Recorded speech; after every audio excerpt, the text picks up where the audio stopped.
In this video, I want to talk about um, what interest groups have that policymakers need. So again, in the previous video, I talked about what candidates need, what people who are running for office need. But now we're talking about the people who are either elected, right, or also people who serve in the bureaucracy, people who are in positions where they were appointed to their office. And we'll be talking about bureaucracy in a few lecture videos later in a different module after we talk about the executive branch. But just understand that when somebody's running for office as a candidate, they have certain needs, but once they're elected, they have different needs because now their job has changed. Rather than getting elected, now they have to come up with laws, or in the case of the bureaucracy, they have to come up with rules. So, what do interest groups have that policymakers need? This is where interest groups can be very valuable in a democracy. And again, this is the argument that I'm going to make, and it's not one that most people have heard.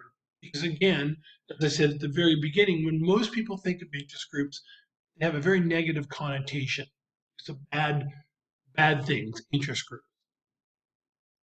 So here's the thing you need to know about interest groups. Interest groups tend to be very knowledgeable about very specific topics. Depending on what the interest group is, they tend to focus all of their energy on a limited number of topics.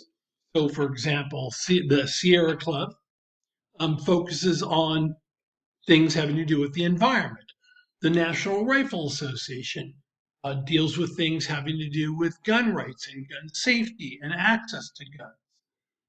All these different organizations have all these different interest groups have different areas that they focus on, and they wind up knowing a lot about specific topics. Well, why does that matter? Let me give you a very strange but real example.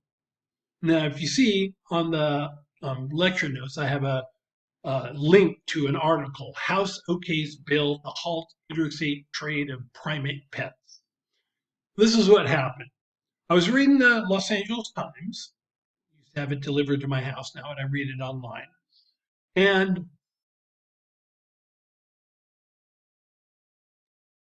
And if you've never read a newspaper, like a physical newspaper, one of the things they do when they do the layout is they have to make sure that the entire newspaper is full. And so every once in a while, what you'll see is like a very small article. It'll just be a couple paragraphs. And just to fill in to make sure that they've got all the spaces full on the newspaper. It would be really weird to get a newspaper and have like a little blank spot in it. So that's what they do. And so I was reading the front page of the Times, and I see this headline on this little article, and it says, House OK's bill to halt interstate trade of primate pets. I'm thinking, House of Representatives is dealing with the interstate trade of primates? So I immediately assume, okay, it must be that every other problem in the world is solved, and now they're moving on to the interstate movement of primates, right? Went back to the front page. It's like, no, there are still some serious problems. But I just had to find out about this this law that the House had just passed. So there are places you can go online that can look at what's called the legislative history of a bill. And so that's what I did. I wanted to find out about this bill. Like, why are people worrying about the interstate movement of primates? Now, I had forgot at the time that there had recently been a story about a woman who I guess she owned a chimpanzee. And the chimpanzee attacked her, or maybe it was a friend's chimpanzee, but literally ripped off her face. I mean, it was really horrific.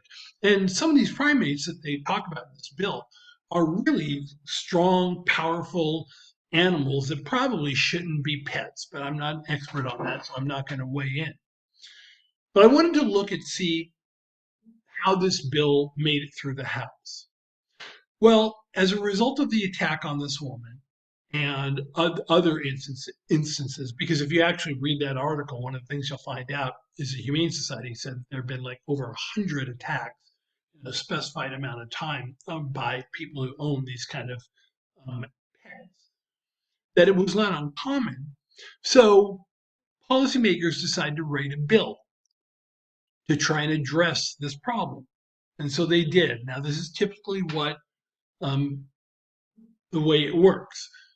The lawmakers will write a law addressing something that they're concerned about. And then once they've got like sort of the first draft of the bill written, they'll send it out to different interest groups and ask them what they think. So in this case, the bill was designed to go ahead and limit the interstate movement of monkeys, chimpanzees, and other kind of primates. And so they sent out copies of the law to different interest groups, and then what they do is they hold hearings where interest groups, if they have a feeling about the law, they can come in and they can provide testimony. They can go ahead and say under oath what they think about the law or what they think of the proposed law. Well, in this case, as I look through the legislative history, one of the things that happened is as a result of these interest groups coming in and talking to members of the House of Representatives in this committee that was working on this bill, they actually made two changes to the bill. These interest groups had suggested that they make amendments to the bill, to add something to the bill. The first one, because the bill went ahead and limited the interstate movement of monkeys and chimpanzees and primates and things like that. It didn't ban the sale of them. It didn't even ban the ownership, but they figured the only thing they could do, because Congress controls the interstate commerce, is they would limit interstate movement of these animals. So these interest groups came in, and one of them said, look, here's the thing you need to keep in mind. There aren't a lot of veterinarians that work on chimpanzees.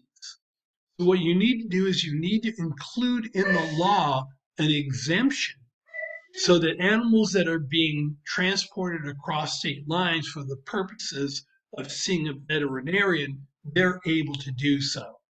And you can write into the law the kind of restrictions that need to be taken and the things that need to be done to ensure their safety and the safety of others. But because of this lack of veterinarians, you could have a chimpanzee or a monkey in one state, and the veterinarian and the only veterinarian close by might be in another state. And so the lawmakers, in fact, included into the bill, they added a portion of the bill allowing for this exception. The other amendment they made to the bill is that an interest group came in and they said, here's another issue you need to think about. What happens if the owner of the primate in one state dies and the heir to the primate lives in another state? You need to make an exception, like I put a bereavement exception, like bereaving the loss of their owner, I guess. That if the owner of a primate lives in one state and the person who's going to get ownership of the primate lives in another state, you need to go ahead and put something in the law that allows that exception, and you can include all the other precautions that need to be taken. Now, this is exactly what I'm talking about interest groups providing information.